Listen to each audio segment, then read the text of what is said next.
Hay otra noticia en las últimas horas que se produjo el domingo, porque hubo elecciones europeas.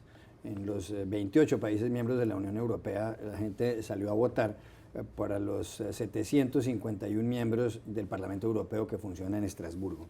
Y, por ejemplo, su periódico, Pablo, el diario El Mundo de Madrid, ha publicado varios artículos contando sobre un fenómeno producido en estos comicios, que también está registrado en otros medios de comunicación del mundo, en el sentido de que entraron en estas elecciones al Parlamento Europeo 15 partidos que están en contra de la Unión Europea, que están en contra, por ejemplo, de la moneda única, que es el euro. Obtuvieron 100 escaños en total, es decir, el 13,1% del Parlamento Europeo, que por lo demás ahora tiene un poco más de funciones que antes. Incluso para la elección del presidente de la Comisión Europea, algo así como el presidente de la Unión Europea, el Parlamento Europeo tendrá que ver, antes no tenía prácticamente relación alguna.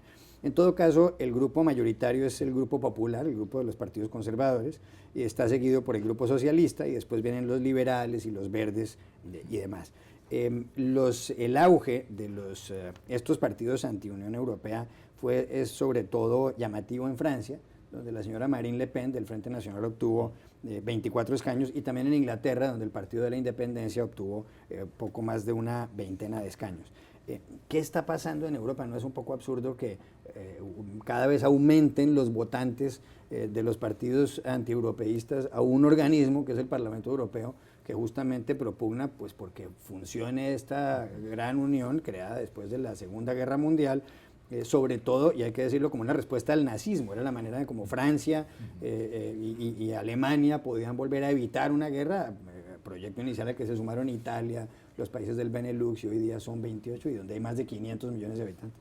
Yo creo que la clave primera para entender cómo son unas elecciones europeas o el Parlamento Europeo es una frase de un americano que fue presidente de la Cámara de Representantes durante muchos años, Tip O'Neill, que decía que todo en política es local.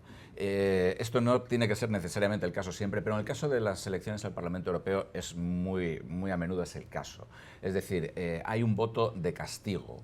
Y dado que los grandes partidos coinciden en los principios básicos de Europa y en ocasiones sus diferencias son muy técnicas en materia de austeridad, de cosas de estas, la forma, digamos, de votar, de decir no, me opongo, lo que sea, pues es votar a un partido que sea anti-Europa.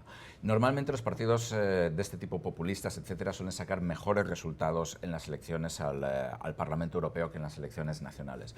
Esto es una cuestión importante. Otra es la abstención. Normalmente en estas elecciones la abstención suele ser considerable. En mi país, por ejemplo, en España, creo que no llegó al 50% de la gente que vota, cuando en unas elecciones generales habitualmente vota más del 70%. Dicho esto, evidentemente, si hay un cambio político o un relativo aumento del poder político de los partidos antieuropeístas y populistas.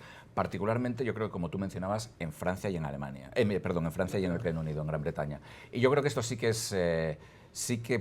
es importante y sí que es serio. Es decir, que un país como Grecia, por ejemplo, que ha pasado por una crisis absolutamente espantosa, vea su sistema político explotar, o en España, que lo estamos viendo deshacerse como un iceberg, como un bloque de hielo, pero también es comprensible. Sin embargo, Francia y Gran Bretaña, esto es mucho más complicado.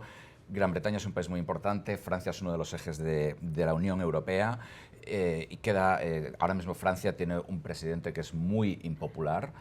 Y bueno, pues es una situación que yo creo que va a tener pocos efectos prácticos, pero efectos psicológicos muy grandes. Y David Cameron, primer ministro británico, ha dicho que si continúa en el poder, en el año 2017 convocaría un referendo a ver si los habitantes del Reino Unido quieren continuar dentro de la Unión Europea o no. Un país que siempre ha mirado de reojo a la Unión. ¿Y qué pasó en Italia? Porque sorprende la votación de Matteo Renzi, el primer ministro italiano, alcalde de Florencia. Sí, estoy totalmente de acuerdo con Pablo. Las elecciones europeas tienen dos niveles siempre. Uno, los resultados van a ser leídos para el Parlamento Europeo. Entonces las grandes familias políticas, los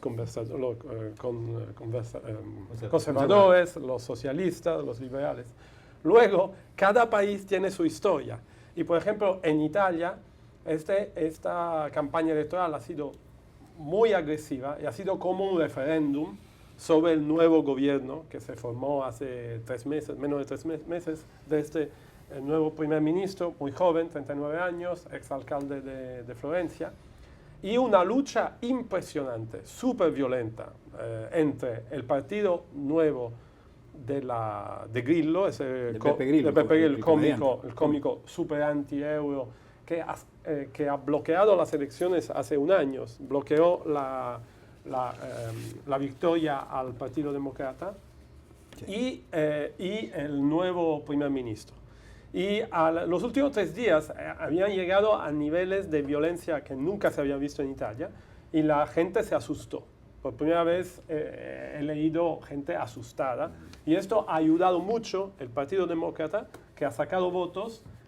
90% de los ex electores de Mario Monti, que tenía un partido de 8%, hoy tiene un partido de 0,8%, han ido al Partido Demócrata. Así que el Partido Demócrata ha conseguido un 40,8% impresionante. Entonces, este es un nivel totalmente local, totalmente italiano. Pero ha ayudado la familia socialista, porque ha recuperado la matanza socialista en Francia y en España. Sí.